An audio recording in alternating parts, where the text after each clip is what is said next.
آندونه تبصرې او مرکې ستاسو نظر تر تاسو، ستاسو تحلیل.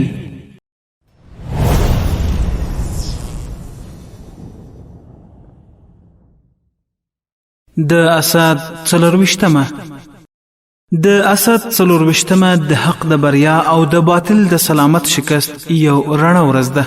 هغه ورځ چې ایثارګر ستومانه سپاهیان له شل کلن سخت مزل وروسته په داسې حال کې د کابل او ارګ په دروازو ودرېدل چې د صلیبي تاړاک د ماتې ویاړ یې له ځان سره درلود. په نوموړې ورځ فرعوني واکمنۍ پای وموند. د سیاسي عقیدې بت یعنی دیموکراسي د حق په توره دړې وړې جمهوریت مړ او سپېڅلی قیادت بیا واکمن شو. په همدې ورځ کرایي جګړهمارو هیواد ترک او د عمومي عفو باوجود یې د کفر خاورې ته پښې سپکې کړې. معلومېده چې دوی په شوې عفو باور درلود، خو خپلې ناولې ماضي او له ملت سره کړو مظالمو ورته دا فرصت نه ورکاوه چې په هیواد کې دننه پاتې شي.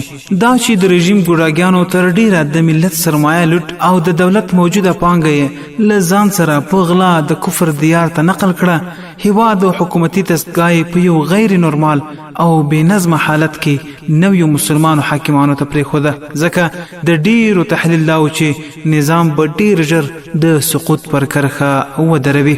خدا دی کال پوره او بیا د اسد 24مه ده. نه نظام چپه او نه ارادې ښکته شوې. له تیر یو کال راهیسې په پوره پیړۍ کې لومړی ځل دی چې یو واحد او خپلواک نظام په ټول افغانستان واکمن دی. د ستونزو باوجود نظام وتوانېدلو چې له 1 لک زیات منظم پوځ جوړ او خپله حکومتي بودجه د لومړي ځل لپاره له خپلو سوچه افغاني عوایدو برابره کړي. دې مواردو ته په کتو سره ویلی شو چې د اسد 24مه د افغان ملت لپاره د سولې، سوکالۍ، امن او امید لومړۍ ورځ ده. د همدې ورځ په مناسبت افغان قلموالو او د ټولنیزو رسنیو فعالانو د اسد 24مه تر هشتاګ لاندې خپلې تبصرې خپرې کړې وې چې له هغې د مثال په ډول څو ستاسې مخې ته ږدو.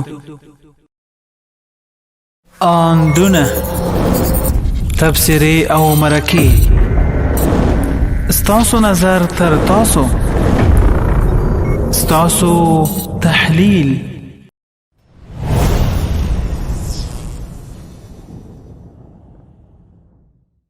د اسد 24مه قاری عبدالستار سعید په دې اړه لیکي: زه هغو سیکولرانو ته حیران یم چې تیر کال امریکانو د 20 کلنو وادو میثاقونو د قطعي حمایت، کومک او همکارۍ شعارونو او امنیتي تړون سره سره د اسلامي امارت رحم کرم ته یوازې پرېښودل، خو دوی بیا هم باور پرې لري په ارزښتونو، کلتور او معیارونو یې میندې او منډې وروهي. داد محمد ناوک در توییت نوشته است: صالح فراری فکر میکرد با همکاری کفر جهان چنین جامعه را ساخته‌اند که دیگران در آن ذوب خواهد شد. به همین خاطر او مکرراً میگفت طالب در کابل ذوب می شود، ولیکن 1 سال گذشته ثابت کرد که طالب دیگران را تابع شرایط خود می کنند، نه اینکه شرایط خود را با دیگران همساز کنند. عبدالسلام وزیروال بیا په دې اړه لیکي: نن ورځ یعنې د اسد 24مه د تاریخ هغه پرتمینه ورځ ده چې د یوه کمزوري مګر پرازمه ملت پر وړاندې د نړۍ ښکرور بدماشان په ملامت او خړ مخونه زموږ له خاورې په وتو شول. ملته دا بختوره ورځ مو مبارک شه.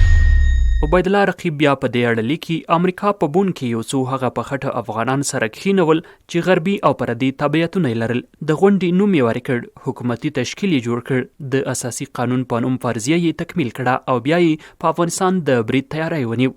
د اسد په 24مه همدغه فرضیه د الله جل جلاله په مرسته وشوه. عمر بریال بیا په همدې تړاو لیکي: د افغانستان اسلامي امارت وتوانید چې د عصر او مډرنتوب کاذب ازادۍ او دیموکراسۍ او نورو غولونکو شعارونو تر عنوانونو لاندې د استعمارګرو د سیلابي څپې پر وړاندې خپل سینې سپر کړي او د هغوی هر څه خنثی کړي.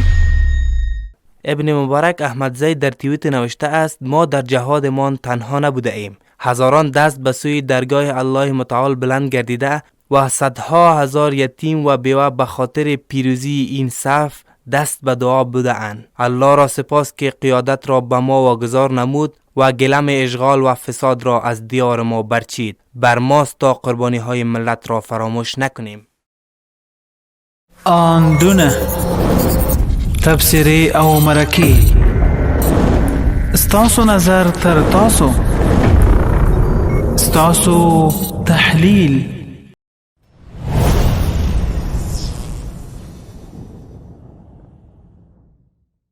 د اسد 24مه